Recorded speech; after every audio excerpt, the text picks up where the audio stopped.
بسم اللہ الرحمن الرحیم۔ السلام علیکم ورحمۃ اللہ وبرکاتہ۔ دوستو، آج ہم اس ویڈیو میں بات کریں گے کہ فجر کی نماز کے کیا فائدے ہیں۔ کیا آپ جانتے ہیں کہ دن کی سب سے بابرکت شروعات کون سی ہوتی ہے؟ وہ شروعات جو آپ کی قسمت کو بدل سکتی ہے، آپ کے رزق میں برکت ڈال سکتی ہے اور آپ کے دل کو پرسکون کر سکتی ہے۔ جی ہاں، وہ ہے فجر کی نماز۔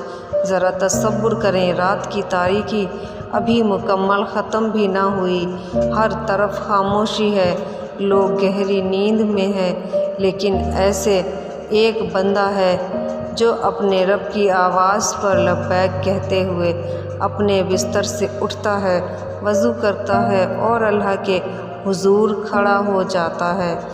ایسے شخص کو اللہ تعالیٰ کتنا پسند فرماتا ہوگا۔ بے شک نبی پاک صلی اللہ تعالیٰ علیہ وسلم نے ارشاد فرمایا ہے کہ جو شخص فجر کی نماز پڑھتا ہے وہ اللہ کی حفاظت میں آ جاتا ہے۔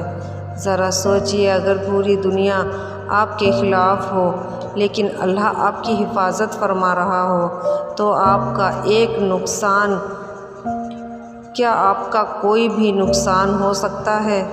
جی نہیں، جس کی حفاظت خود اللہ کرتا ہے اس کا کوئی کچھ نہیں بگاڑ سکتا۔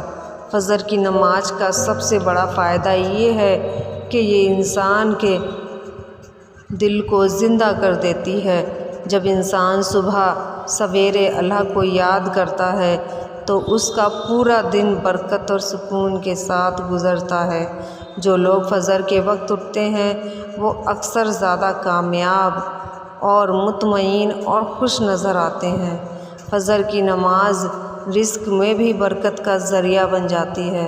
نبی پاک صلی اللہ علیہ وسلم نے اپنی امت کے لیے صبح کے وقت میں برکت کی دعا فرمائی ہے۔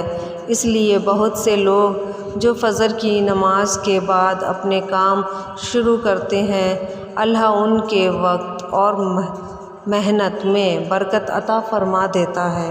تو فجر کی نماز صرف 2 فرض رکعتوں کا نام نہیں ہے، بلکہ یہ ایمان کا امتحان ہے، کیونکہ دن کی باقی نمازیں تو انسان کسی نہ کسی مصروفیت میں پڑھ ہی لیتا ہے، لیکن فجر کی نماز کے لیے اس کو اپنی نیند قربان کرنی پڑتی ہے۔ شیطان پوری کوشش کرتا ہے کہ انسان فجر کی نماز سے محروم رہ جائے، کیونکہ وہ جانتا ہے کہ جو شخص فجر کا نمازی بن گیا اس کا تعلق اللہ پروردگار سے مضبوط ہو جاتا ہے۔ فجر کی نماز پڑھنے والوں کے بارے میں ایک اور خوشخبری ہے۔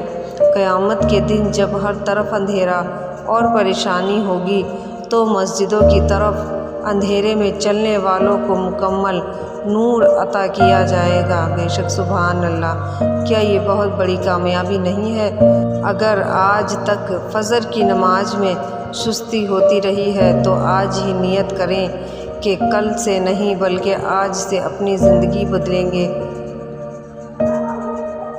الارم لگائیں گے، جلدی سوئیں گے اور اللہ سے دعا کریں گے کہ وہ آپ کو فجر کی پابندی نصیب فرمائے۔ یاد رکھیں کہ فجر کی نماز صرف دن کی پہلی نماز نہیں ہے، بلکہ کامیابی، سکون، برکت اور اللہ کی رضا کی طرف پہلا قدم ہے۔